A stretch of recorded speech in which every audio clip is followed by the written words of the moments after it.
Welcome, everybody. Thank you for joining us today for our discussion on enhancing technology transfer and commercialization through interagency partnerships. My name is Kalpana Reddy, and I'm the Chief of the Technology Transfer and Commercialization Branch within the Office of Industry Partnerships at the Department of Homeland Security's Science and Technology Directorate. And I'm going to be your moderator for today's conversation. Today's panel is part of the DHS Whole of Government R&D Showcase and focuses specifically on building whole of government partnerships. Before we get started, I wanted to share some brief context and background. Our discussion today will focus on the benefits of increasing opportunities for interagency collaborations to further the transfer of knowledge and accelerate the commercialization of new technologies across the Homeland Security enterprise and beyond. Throughout the administration, U.S. government research organizations share common goals to develop R&D solutions and mobilize these innovations to protect the American homeland and benefit the public. Today, we want to highlight what programs are in place to help our country improve the economic health and well-being of all Americans. We're going to touch upon two key S&T technology transfer and commercialization programs today. The first is the Commercialization Accelerator Program, or CAP. CAP is a lab-to-market initiative that identifies federally funded technologies relevant to the Homeland Security enterprise and advances them to operational use. The second program is Partnership Intermediary Agreements, or PIAs.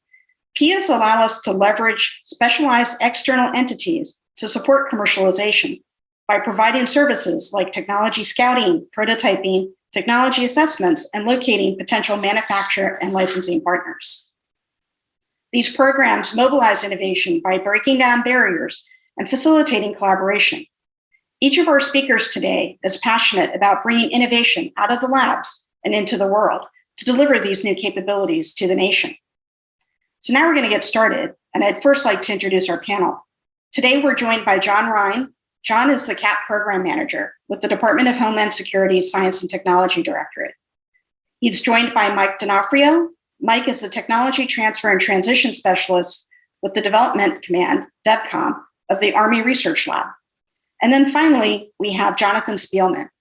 Jonathan is a Program Manager with the Federal Bureau of Investigation's Office of Research and Technology Applications. So now let's start our discussion. Through the Technology Transfer and Commercialization Branch, or T2C, S&T is guiding the successful transfer of federally funded DHS mission-relevant technologies into broader use. I'd like to ask John Ryan and Mike D'Onofrio our first question. And John, I'm going to start with you. How does the Commercialization Accelerator Program, or CAP, increase the use of federally funded R&D and improve the long-term ability of federal government research organizations to more efficiently transfer mission-relevant technologies? Glad to be here, Kalpana. DHS has an ever-evolving and complex mission that requires cross-cutting solutions. And one of the ways that DHS is addressing this challenge is by leveraging existing federally funded technologies. The Commercialization Accelerator Program provides funding and services to bridge the gap between research and the marketplace by providing resources for manufacturing, prototype development, demonstrations, and provide support for scaling Homeland Security relevant federally funded solutions. CAP collaborates with researchers from the Department of Energy National Labs, Department of Defense Laboratories, federally funded research and development centers, university-affiliated research centers, and other federal research organizations. The selection process includes identifying promising technologies and determining the commercialization pathway required to deliver a sustainable product or service. I would like to introduce Mike D'Onofrio from Army Research Lab, who is coordinating 6 ongoing CAP projects.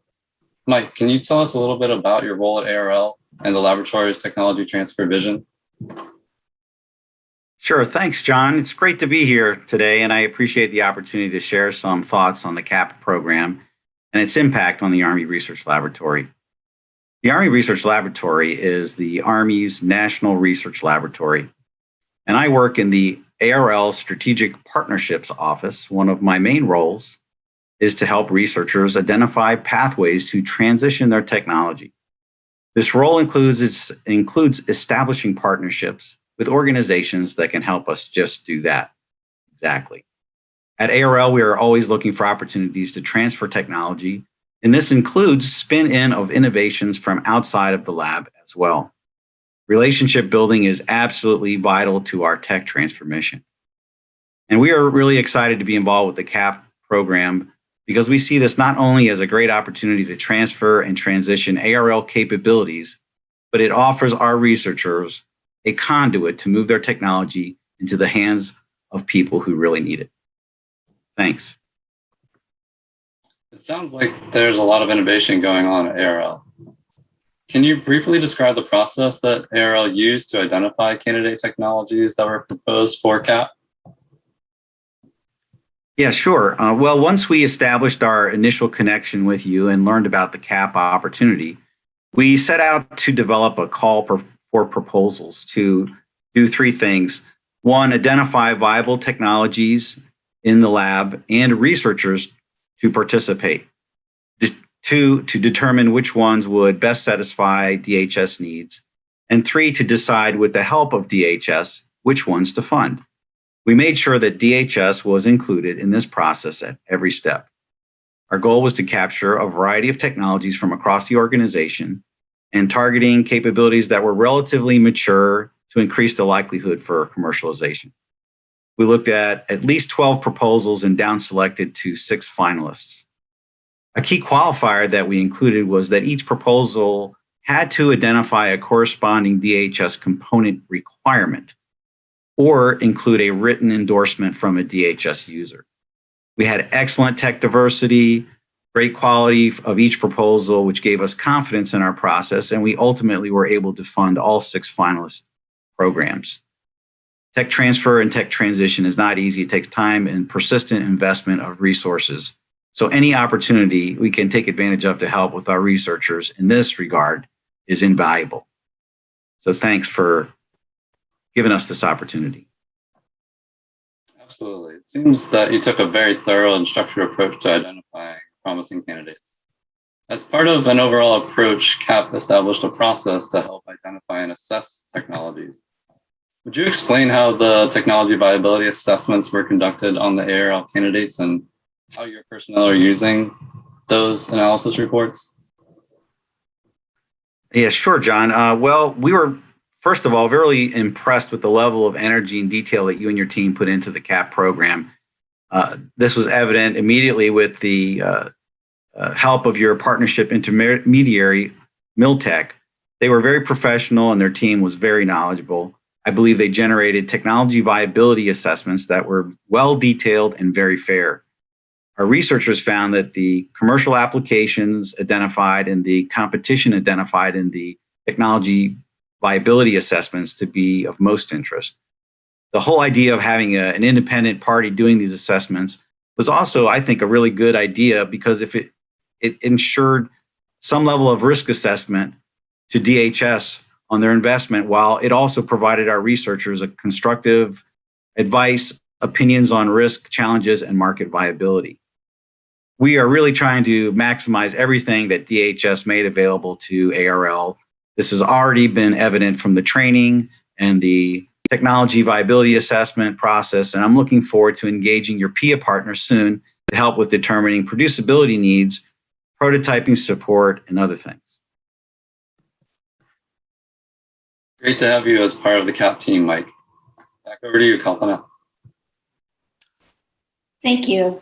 Thanks, John and Mike. That was a great opening. At S&T, we like to say that we do the science. Much of our research involves working with our partners to achieve common security goals by providing technical assistance and expertise to address a wide range of current and emerging threats. Jonathan, as a domestic intelligence and law enforcement agency, how is the mission of the FBI enabled by the work of S&T, and specifically, what role does technology transfer play? Thanks, Kalpana. The FBI is constantly developing technology-based solutions to meet specific needs and address capability gaps in our intelligence, national security, and law enforcement operations. While we're not structured in a way that emphasizes research and development, we recognize the need to conduct research and develop the technologies needed to address current and future threats. For example, to address the gaps in countering improvised explosive devices, or IEDs, the FBI created a research and development, testing, and evaluation program to develop IED disruptor innovations and test and evaluate the technology to ensure the developed solutions will meet operational requirements. Subsequently, S&T's Response and Defeat Operations Support, or REDOPS program, along with DoD and the FBI, created an interagency partnership called RAPID, or Research and Prototyping for IED Defeat.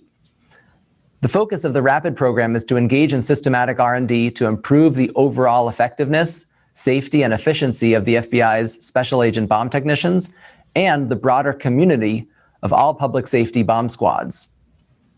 Technology transfer enables the FBI to support our partners who have similar operational needs. This includes other federal agencies like DHS and DoD, but also state, local, and tribal partners. We facilitate this tech transfer in 3 ways. First, we disseminate information through the FBI's Law Enforcement Enterprise Portal, also called LEAP, which is a secure platform where law enforcement and intelligence partners share investigative tools and analytical resources. Second, we share the results of our R&D through the FBI's Hazardous Devices School in Huntsville, Alabama, which provides bomb technician certification and bomb squad accreditation. Innovations from the RAPID program are incorporated into the school's curriculum. Finally, where appropriate, the FBI seeks patent protection for the intellectual property developed through the RAPID program and establishes license agreements with industry to commercialize the innovations. Thanks, Jonathan. We've used the term mission-relevant technologies. The point of our research isn't just to invent cool stuff, but also to solve a specific problem faced by the end users who secure our homeland and save lives. For the next question, I'd like to focus on our showcase theme of leveraging research to work for you. And I'm going to ask each of our panelists the following question. What should everyday Americans know about the value and impact of technology transfer and commercialization, where R&D investments are benefiting the American public and protecting our way of life? Why don't we start with you, Jonathan? Sure, thanks. As a result of the DHS S&T partnership with the FBI, the RAPID program has had an enormous impact on the overall bomb squad community.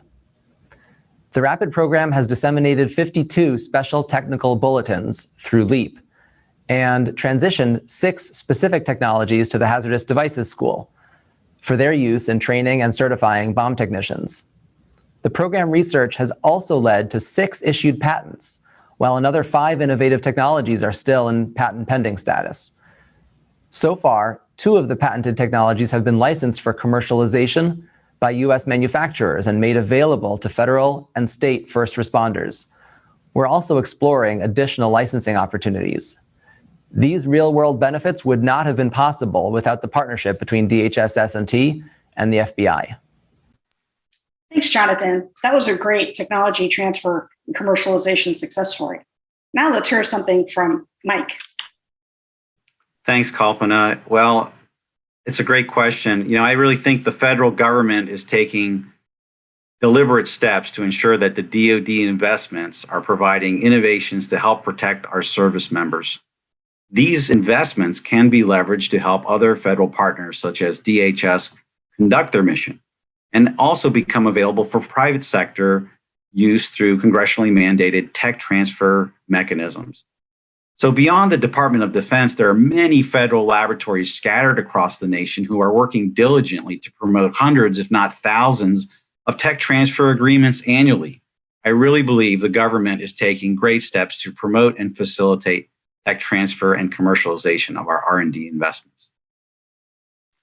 Thanks, Mike. And then finally, let's hear from John Ryan.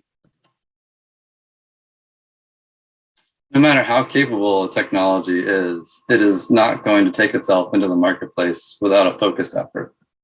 Through technology transfer, CAP is working with federal R&D organizations and leveraging the existing government innovation investments and making them impactful to enhance public safety and improve homeland security capabilities. Thanks, John. So in our time remaining, I have one final lightning round question for each of our panelists, and I'm going to start with John Ryan this time. John, Can you please provide me with your thoughts on how interagency relationships help you operationalize research to achieve your agency's mission? DHS is already benefiting by having one of the ARL technologies involved in the Homeland Security Startup Studio program.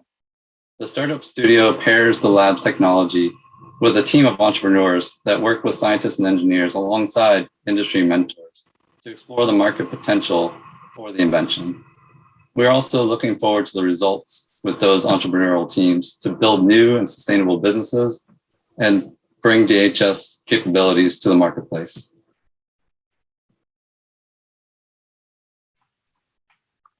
Thanks, John.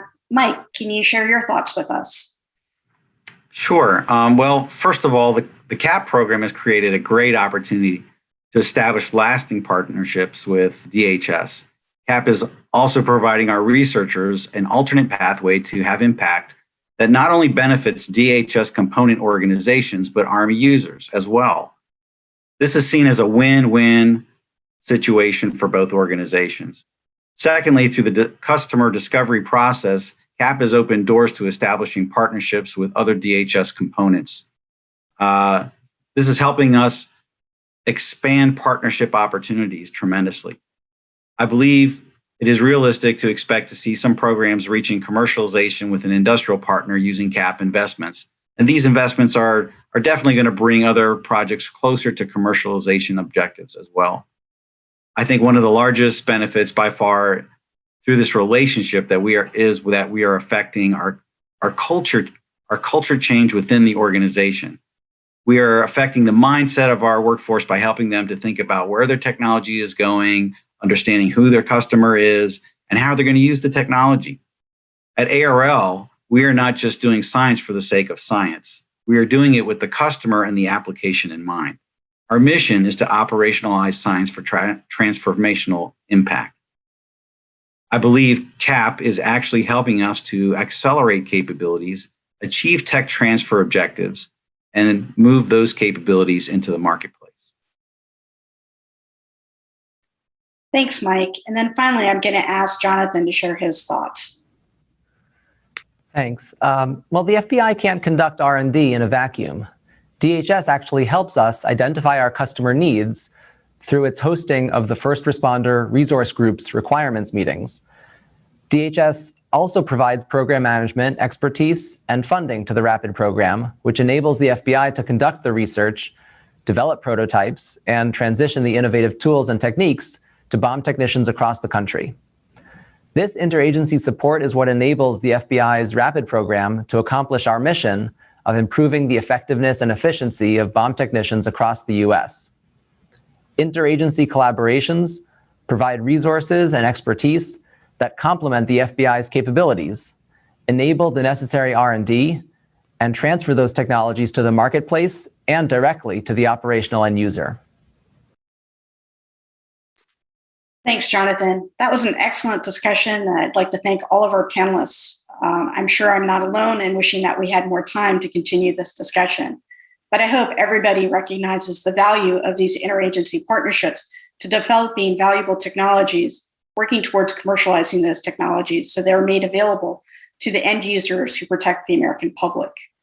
For those of you watching, we have a follow-up slide for you to learn more about S&T's technology transfer and commercialization programs, as well as to find out more about the DHS Showcase programming.